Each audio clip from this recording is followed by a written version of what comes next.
NIM 24 11 86 20 60 44 kelas 3A. Di sini saya akan memenuhi ujian akhir semester dengan mata kuliah Al-Islam Kemuhammadiyahan dengan dosen pengampu Bapak Iri Hamzah, SHI, MHI, yaitu membuat video ceramah singkat yang berjudul Durhaka kepada Orang Tua. Selamat menyaksikan.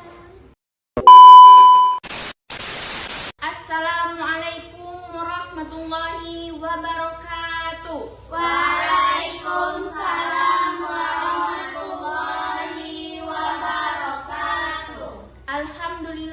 Alhamdulillahirabbil alamin. Segala puji bagi Allah Subhanahu wa taala yang telah memberikan kita nikmat iman, nikmat Islam, dan nikmat orang tua yang luar biasa.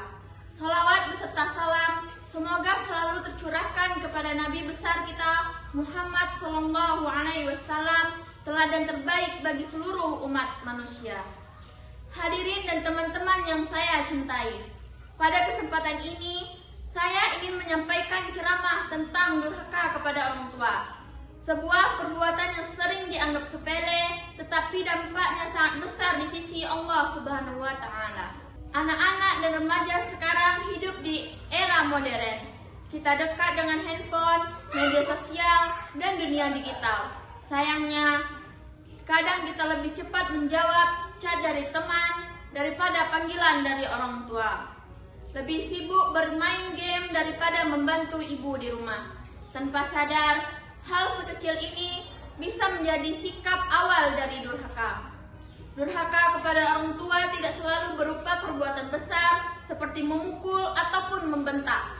Durhaka bisa berupa berbicara dengan nada tinggi kepada orang tua, membantah nasihat ayah dan ibu, bersikap cuek, tidak peduli dan tidak menghargai, lebih mengikuti kata teman daripada kata orang tua, membuat orang tua sedih dengan perilaku kita.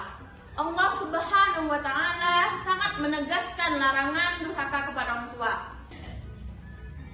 Allah menyandingkan perintah berbakti kepada orang tua setelah perintah menyembah kepadanya.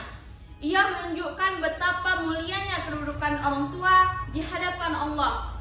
Rasulullah SAW bersabda bahwa ridho Allah tergantung pada ridho orang tua dan murka Allah tergantung pada murka orang tua. Artinya, jika kita ingin hidup tenang, dimudahkan urusan, dan mendapatkan keberkahan, maka kuncinya ada pada sikap kita kepada ayah dan ibu. Baiklah, teman-teman yang dirahmati Allah, coba kita renungkan sejenak. Siapa yang bangun lebih pagi untuk kita? Siapa yang lelah bekerja agar kita bisa sekolah? Siapa yang berdoa tanpa kita minta? Dan bahkan saat kita menyakiti hatinya, jawabannya adalah orang tua. Kadang kita merasa orang tua tidak mengerti kita merasa dikekang, dinasehati terus, dan dimarahi. Tapi percayalah, semua itu bukan karena benci, melainkan karena cinta dan tanggung jawab. Sebaliknya, durhaka kepada orang tua membawa dampak yang sangat berat. Hidup terasa sempit dan tidak tenang, ilmu tidak berkah, doa sulit dikabulkan, masa depan sering penuh hambatan. Sebaliknya, anak yang berbakti kepada orang tua, meskipun ia hidup sederhana, Allah akan membukakan jalan kemudahan dari arah yang tidak disangka-sangka. Oleh karena itu, sebagai anak zaman kini, dengan itu kita tunjukkan bukti secara sederhana melalui berbicara sopan dan lembut, mendengarkan nasihat meskipun sulit, membantu pekerjaan rumah tanpa disuruh, tidak membentak dan tidak membalas dengan emosi. Selalu mendoakan orang tua, baik yang masih hidup maupun yang telah wafat. Ingatlah teman-teman, orang tua tidak selamanya bersama kita. Akan ada masa di mana kita ingin membalas kebaikan mereka, tetapi kesempatan sudah tidak ada. Maka jangan menunggu penyesalan.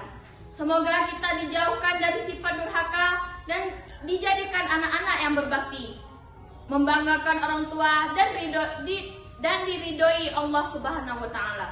Akhir kata, marilah kita perbaiki sikap kita mulai dari hari ini. Karena surga itu ada di telapak kaki ibu, dan ridho ayah adalah pintu keberkahan hidup. Sekian, itulah ceramah singkat dari saya. Saya tutup dengan wassalamualaikum warahmatullahi wabarakatuh. Waalaikumsalam warahmatullahi wabarakatuh.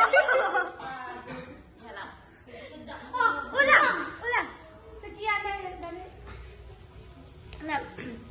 Sekian ceramah singkat dari saya. Saya tutup dengan wassalamualaikum warahmatullahi wabarakatuh. Waalaikumsalam warahmatullahi wabarakatuh.